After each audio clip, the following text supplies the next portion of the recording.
James Wilson clutched the worn photo of his grandmother as the morning light filtered through his small flat in Oakwood Village. 20 years had passed since the rainy night when his parents' car slid off the road, leaving 7-year-old James in Gran's loving but weathered hands. Her cottage smelled of tea and fresh bread, a comfort during those first hollow months. "Never forget who you are," Gran would say, her fingers brushing through his curly hair. "Your roots give you strength when the wind blows hard. Life in the tea." Village wasn't easy. Other children had new shoes and game consoles while James wore charity shop clothes. But Gran made sure he never felt poor in spirit. When the school computer lab opened, James found his calling. His fingers moved across keyboards as naturally as birds in flight. "That old Thomson laptop is acting up again," Mrs. Jenkins from the bakery would say, and James would earn £5 fixing it. Soon neighbors lined up with broken computers, and James saved every coin in a tin labeled university. Gran sold her wedding ring to help with his first-year fees. "Don't argue," she said, pressing the money into his palm. "Your grandfather would have wanted this. Make something wonderful." At university, while others partied, James worked in the computer lab.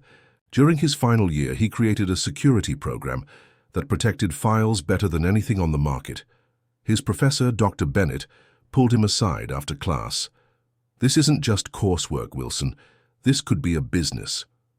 With Dr. Bennett's connections, James secured a small investment. He worked 18-hour days in his tiny flat, living on noodles and determination. Gran sent care packages with homemade biscuits and 4 colorful ties she'd saved for. "Every important man needs proper ties," she wrote. "These belong to your grandfather. He wore them to his job at the bank, very proud. The patterns represent our family history." The ties felt like armor when James met with serious businessmen who looked at his youth with doubt. Secure Bridge struggled its first year, with James taking no salary. Then government agencies discovered his security system couldn't be breached, and contracts followed. By year 3, James had 12 employees. By year 5, 50 people worked in the London office. Tech magazines featured his innovations. Money flowed, but James lived simply, sending funds home to help repair Gran's leaking roof and paying for her medicine. When Gran fell ill, James spent weeks by her bedside. "I'm proud of you," she whispered one evening. "Not because you're successful, but because you've remained yourself." She died 3 days later, leaving James with memories and 4 patterned ties he wore in rotation, touching them before important meetings like a prayer. The call from Global Systems came 6 months after. The funeral. Their CEO, Richard Pemberton, wanted to discuss acquisition. "They're offering $1.2 billion, James told his chief operating officer, Emma Taylor, his oldest friend from the village who joined the company 3 years earlier. Emma whistled. "That's life-changing money, James." "For everyone," he nodded. Thinking of his team. Many came from backgrounds like his, people with talent but few opportunities. This deal would secure their futures. Some could retire young, others start their own ventures. The night before meeting Richard, James laid out his best suit. He hesitated between ties, finally choosing the one with deep blue patterns that Gran had said matched his eyes. The pattern represented wisdom in their family history, according to Gran's stories. In his London apartment overlooking the Thames, James practiced his presentation once more. The deal would honor everything Gran had sacrificed. With trembling fingers, he straightened the tie before his mirror. "Tomorrow will change everything," he whispered, touching the fabric as if it carried Gran's blessing. What James couldn't know was how right he was, but not in the way he expected. Part 2. James Wilson stepped into the Global Systems headquarters, a glass tower that seemed to touch the clouds above London. The security guard checked his ID, eyeing his colorful tie with a small frown before waving him through. James adjusted his grandfather's tie nervously as the lift climbed to the 30th floor. The boardroom doors opened to reveal a long table of polished wood, where 12 executives sat in matching dark suits. Their ties were identical shades of navy and grey. James suddenly felt his bright patterned tie stand out like a firework in a night sky. Richard Pemberton sat at the head of the table, his steel-grey hair perfectly combed, not looking up as James entered. He was signing papers, making James wait, A full minute before acknowledging him with a quick glance. "Mr. Wilson, please sit." Richard pointed to a chair, still not properly looking at James. Emma gave James a reassuring nod from beside him. They had practiced this presentation for weeks. James opened his laptop and connected it to the projector. His hands trembled slightly as he began. Secure Bridge's encryption system has proven unbreakable in over 300 independent tests, James explained, showing charts and data. The executives leaned forward, interested despite themselves. For 40 minutes, James outlined how his technology worked, how it could benefit global systems, and the growth projections for the next 5 years. Questions came from around the table, and James answered each one clearly. The meeting was going perfectly. Then Richard Pemberton raised his hand, silencing the room. "Your technology is impressive, Mr. Wilson. Truly." Richard stood, walking slowly around the table. "But before we move forward, I must address something important." James waited, thinking Richard might have technical concerns. "Your appearance," Richard said, stopping directly behind James. "Specifically this tie." Richard's finger pointed at the blue pattern tie. The room fell completely silent. 20 pairs of eyes shifted to James's chest. "At Global Systems, we have certain standards. This tie looks rather ethnic, not the professional image our company requires." James felt heat rising from his neck to his face. The tie had been Grant's final gift. He touched it unconsciously. "Our clients expect a certain look," Richard continued, returning to his seat. "If we move forward with this acquisition, you'll need to adopt our corporate culture. Understand?" James couldn't find words. In all his preparation, he hadn't expected this. The tie had been with him through every challenge, every victory. It represented everything: his family, his journey, Grant's belief in him. James began, but Richard was already moving on. "Let's take a 15-minute break. Coffee is available in the reception area." As people stood and moved toward the door, James remained seated, stunned. Emma touched his arm gently. "Are you okay?" she whispered. James nodded automatically, though he wasn't okay at all. Through the glass walls, he watched Richard pull aside. Another executive, an older man with white hair. Though they spoke quietly, James could hear them clearly. "Brilliant mind, but clearly needs polishing," Richard said with a small laugh. "These people always do. These people." The words hung in the air like poison. In the restroom, James splashed cold water on his face. The man in the mirror looked back at him with Grant's determined eyes. "Your roots give you strength," he whispered to himself, remembering her words. When the meeting resumed, James was quieter. He answered questions mechanically, his mind elsewhere. The numbers being discussed: 1.2 billion once seemed magical. Now they felt like chains. As pens prepared to sign preliminary papers, Richard smiled at James. "We'll send over our standard dress code policy later today. I think you'll find our company culture enlightening." James nodded silently, but something had shifted inside him. The money would secure his team's future, but at what cost? As they left the building, Emma chatted excitedly about celebration plans, but James barely heard her. His fingers kept returning to his tie, to the patterns that told his family's story. Richard's words echoed in his head. "These people always do." Part 3. James sat motionless in his office the next morning, watching London wake up below his window.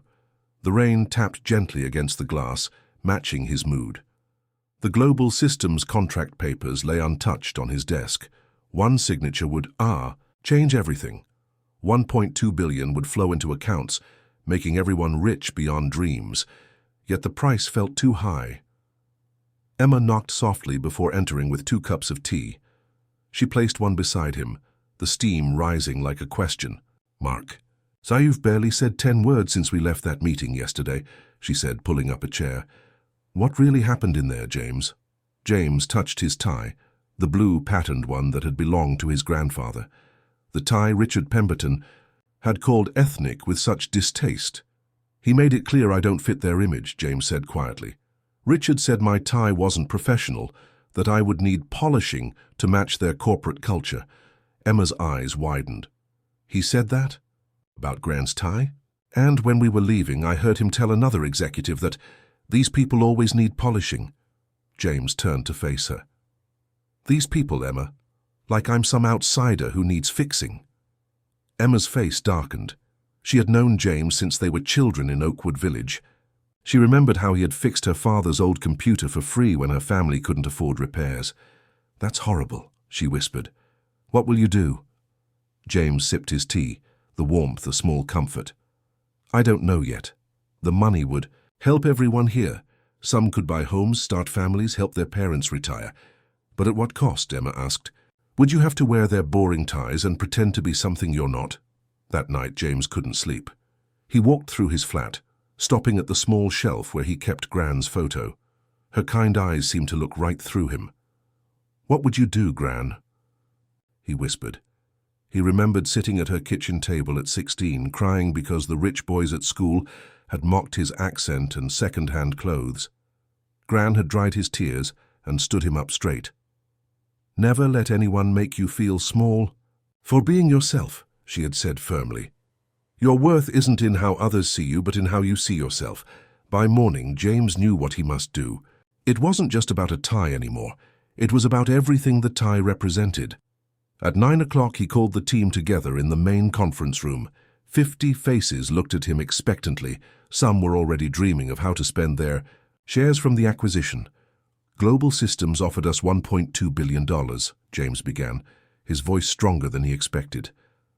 But yesterday their CEO made it clear they want our technology, not us, not who we are or where we come from. He touched his tie. Richard Pemberton mocked this tie, the one Gran gave me, the one that reminds me of our family history. He said I needed polishing to fit their corporate culture. Murmurs spread through the room. James took a deep breath. I've decided to decline their offer. Silence fell like a heavy blanket. James could see shock on many faces. Some looked down, processing the fortune they had just lost. Thomas, their youngest programmer who had joined them straight from university 6 months ago, was the first to speak. My last company would have taken the money and forgotten their values, he said, his voice small but clear. That's why I left them to join you. We're building something that matters here. Not just good technology, but a good place to work, Mary. From accounting nodded. My daughter sees you on technology magazine covers, James. You're her hero because you came from nothing and stayed true to yourself. One by one, others spoke up. Some shared stories of discrimination they had faced. Others simply nodded in support. Not everyone looked happy. James could see disappointment in some eyes, but most understood. That afternoon, James sat at his computer, choosing his words carefully. The email to Richard Pemberton was polite but firm. After careful consideration, SecureBridge must decline your generous offer. While we appreciate Global Systems' interest in our technology, we believe our company cultures are not compatible. At SecureBridge, respect for diverse backgrounds and self-expression is non-negotiable. We wish you continued success. James's finger hovered over the send button. $1.2 billion was an almost unimaginable sum. Was he making a terrible mistake? Then he touched his tie once more, feeling the soft fabric that connected him to Gran, to his history, to himself. He pressed send, part 4. Oliver Phillips sat at his desk in Global Systems' IT department, his stomach in knots. For 3 years, he had managed the company's video conferencing systems, including the automatic recording of all boardroom meetings. Yesterday's meeting with James Wilson from SecureBridge had left him unable to sleep. The way Richard Pemberton had spoken about James's tie, calling it ethnic with that curl of disgust in his voice, reminded Oliver of how his own father, a Jamaican immigrant, had been treated in job interviews despite his impressive qualifications. The final comment about these people had been the breaking point. Company policy stated that meeting recordings were confidential, accessible only to board members and IT administrators. Breaking this rule meant certain dismissal, possibly worse. Yet Oliver couldn't shake the feeling that something deeply wrong had happened in that room. At 3 a.m., after hours of wrestling with his conscience, Oliver made his decision. Using his administrator access, he downloaded the 5-minute clip showing Richard's comments. With shaking hands, he created an anonymous email account and sent the video to 3 technology news websites. This happened yesterday during acquisition. Talks between Global Systems and SecureBridge, he wrote in the email. The public deserves to know the real Richard Pemberton. By 7 a.m., the first technology blog had posted the clip. By 9 a.m., it was on every major news site. By noon, "The Chan Stand with James" was trending worldwide. James was in a meeting with his development team when Emma burst through the door, her face flushed. "You need to see this," she said, turning her tablet toward him. There on the screen was James, himself, sitting in the Global Systems boardroom. He watched in shock as Richard criticized his tie, heard again the cutting words about "these people." "How did this get out?" James whispered. His phone began ringing. Then it rang again, and again. Within an hour he had 40 missed calls, journalists, industry leaders, even competitors. The story was everywhere. Global Systems CEO caught on camera making discriminatory comments. Tech giant faces backlash. After CEO mocks entrepreneurs. Cultural tie. SecureBridge founder rejects $1.2 billion. After CEO's insensitive remarks, Emma set up a command center in the conference room to handle the flood of calls. Thomas and the IT team monitored social media, where support for James was overwhelming. "My grandmother wore those patterns too." "Stand with James." "Cancelled our Global Systems contract this morning. No place for this behavior in modern business." James Wilson showing us all what real leadership looks like.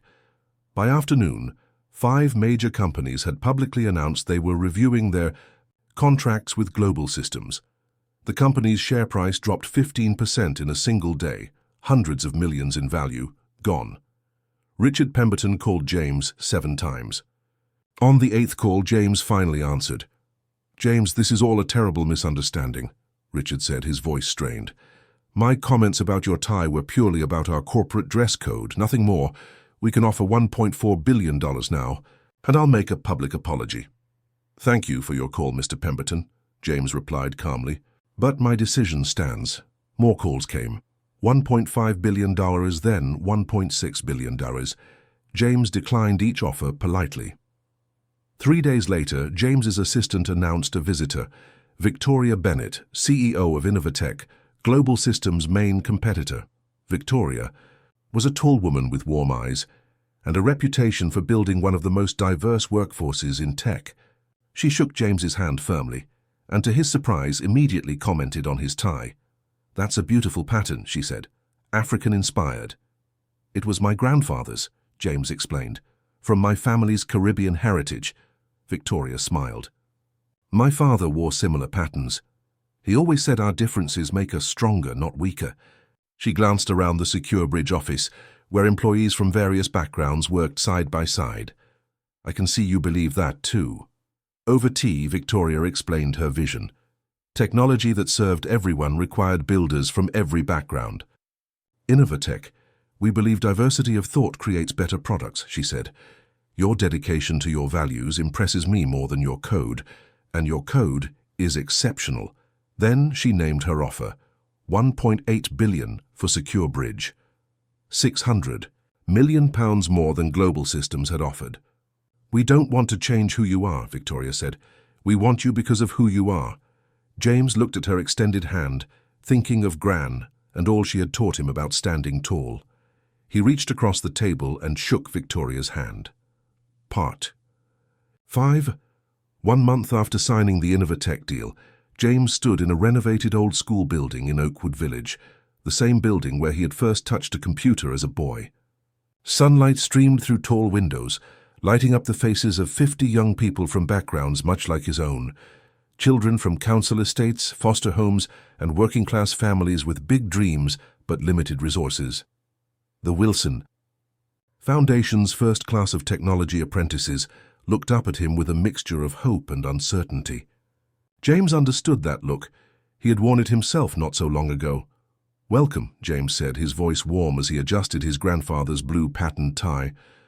5 years ago, I was working from a tiny flat with one computer. Today, we sold our company for $1.8 billion. Whispers rippled through the room. The story had been headline news for weeks. CEO who stood against discrimination lands bigger deal. Some of these young people had put up echelon stand with James posters in their bedrooms. But this isn't about money, James continued. It's about belonging, about staying true to who you are. He told them about Gran, about the village, about fixing computers for pocket money. He spoke about the meeting with Richard Pemberton and how those few cruel words had changed everything. When someone tells you that you don't belong, remember that your differences are your strength, James said, touching his tie. Never change who you are to make others uncomfortable. In the back of the room, Emma smiled. As Chief Innovation Officer of their division within Innovatech, she had helped James set up the foundation with 20% of his earnings from the sale.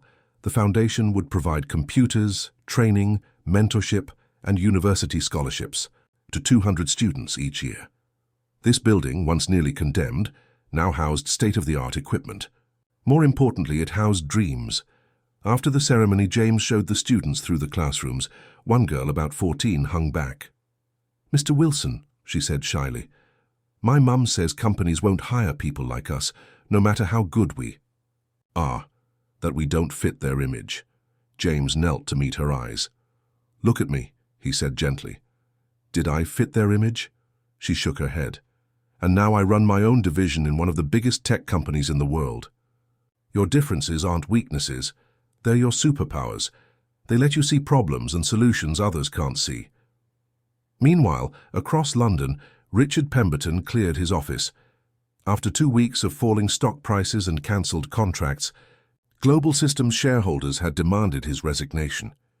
The company issued a formal apology and announced new diversity training programs, citing the Wilson incident as a turning point. Richard had underestimated how quickly the world was changing. He had not realized that in today's connected world, private bigotry quickly becomes public disgrace. 6 months later, the Wilson Foundation held its first graduation ceremony. Rain fell softly outside, but inside the old school building, everything was warm light and proud smiles. 20 young people had completed their first intensive training program and secured entry-level positions at technology companies across Britain. Emma joined James on stage, squeezing his hand as they watched the graduates receive their certificates. "Remember, when you worried about declining that first offer," she whispered. "You were so pale that morning, thinking you were making a terrible mistake." James smiled, straightening his tie, his grandfather's tie, the one that had started it all. "Gran always said that when you honor who you are, the right doors open." As James looked out at the graduates with their hopeful faces that reflected every color and background of modern Britain, he knew Gran had been right all along. Being true to yourself wasn't just about personal pride. It was about creating a world where everyone could belong. In Oakwood Village Cemetery, fresh flowers appeared regularly on Gran's grave. The small card always read the same message: "You were right. Thank you for teaching me to stand tall." The end.